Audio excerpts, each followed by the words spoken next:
It all started with a 20-cent coin I almost tossed back into my truck's Q folder without a thought. That little piece of change, the kind you usually spend on nothing, ended up buying me a cabin that would later change my life in ways I couldn't have dreamed of. I found it at a county tax auction. One of those dusty gatherings where half the folks are retirees hunting for cheap land and the other half are developers hoping to score something they can flip. The property was listed as abandoned mountain cabin, uninhabitable, sold ASEs, with a starting bid of 20 cents. People laughed when the auctioneer read it out, like it was some kind of mistake, and no one even bothered to raise their hand. But something in me stirred. I don't know if it was instinct or just curiosity, but I felt like I'd regret it if I didn't try. So I raised my hand, tossed out my 20 cents, and before I knew it, the gavel slammed down. Everyone chuckled like I'd just bought myself a pile of rotting wood, and maybe I had. But when I drove up into those mountains later that week, I felt something no one else saw. The cabin sat quiet, weathered by decades of storms.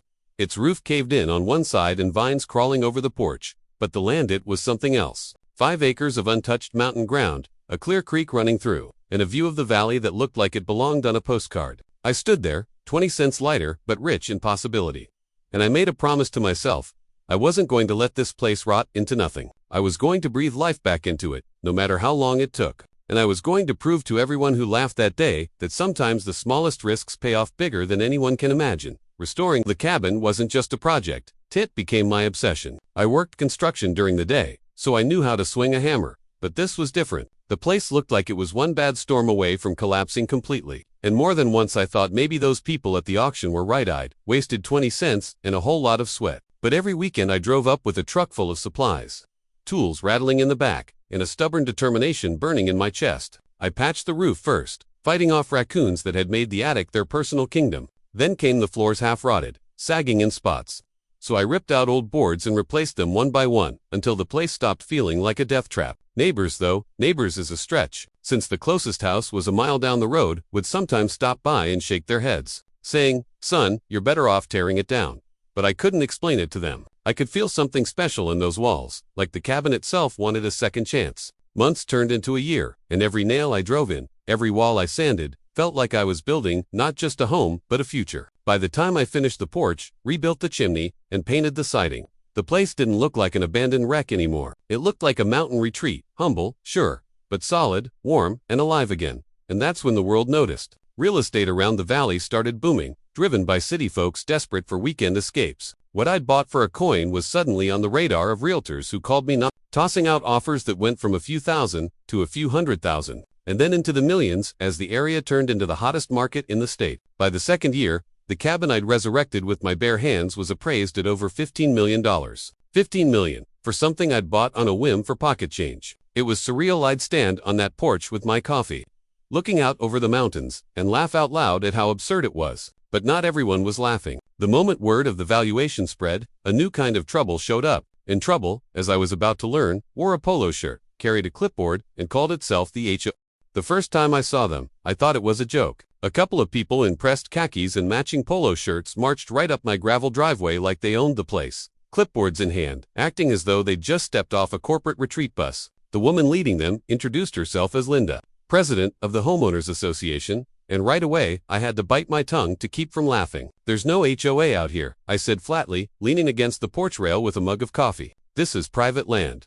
Linda smiled in that tight, condescending way that told me she'd rehearsed this kind of speech. She explained that the surrounding development luxury homes built in the last 2 years had voted to expand the HOA boundaries, and that my cabin now fell under their jurisdiction. I nearly spit out my coffee. Jurisdiction. "Lady, I bought this cabin for 20 cents at a county auction. You don't get to just redraw lines on a map and tell me you own part of it." But Linda didn't even blink. She launched into a lecture about community standards and how my cabin, now appraised in the multi-million range, was a shared asset that reflected on property values. She handed me a thick packet of papers, bylaws, fee schedules, and, get this, a compliance agreement I was supposed to sign on the spot. One of the men behind her pointed at my hand-built porch and muttered something about it being non-conforming construction. Another jotted notes about my gravel driveway, calling it an erosion hazard. It was surreal. They were circling my cabin like vultures, nitpicking every detail I'd sweated over. Then Linda hit me with the real bomb. According to HOA regulations, any property within our boundaries is considered community property. We reserve the right to manage, lease, or even sell the land to ensure the neighborhood's prosperity. My jaw nearly hit the ground. They were actually claiming my cabin, my blood, sweat, and years of work belonged to them. I told them to get the hell off my property before I called the sheriff, and they left, but not before Linda smiled that icy smile and said, "You'll be hearing from us again." Sure enough, within a week, I started getting official-looking letters stuffed in my mailbox. Violation notices for everything from the color of my cabin's siding to the unauthorized livestock, which was just my dog. Then came the fines, thousands of dollars in dues and penalties I never agreed to. It would have been laughable if it wasn't so threatening. The thing was, they weren't just trying to squeeze me for cash, they were laying the groundwork for a hostile takeover, pretending their paperwork was law. And the more my cabin's value climbed, the more relentless they became. But what they didn't know, what they couldn't possibly understand, was that I wasn't the type to roll over. If they wanted a war over my 20-cent cabin turned $15 million treasure, then I was more than ready to fight. I should have known they wouldn't stop at letters and fines. One crisp morning, I walked out to find a bright orange notice stapled right to my front door. Foreclosure proceedings initiated. My heart dropped for half a second, until I realized how ridiculous it was. They had actually filed papers in county court claiming I'd defaulted on thousands of dollars in unpaid HOA dues and fines. Dues I never owed. Fines I never agreed to. But here's the thing about these people, they weren't bluffing. They'd hired a slick local law firm to weaponize their nonsense, dressing it all up in legal jargon, hoping I'd panic, fold, and hand over the deed. What they didn't count on was the fact that I'd kept every scrap of documentation. From the day I bought the cabin, county auction receipts, legal descriptions of the property, tax records, everything. My 20-cent cabin was mine, and I was about to prove it when I showed up at the courthouse for the first hearing.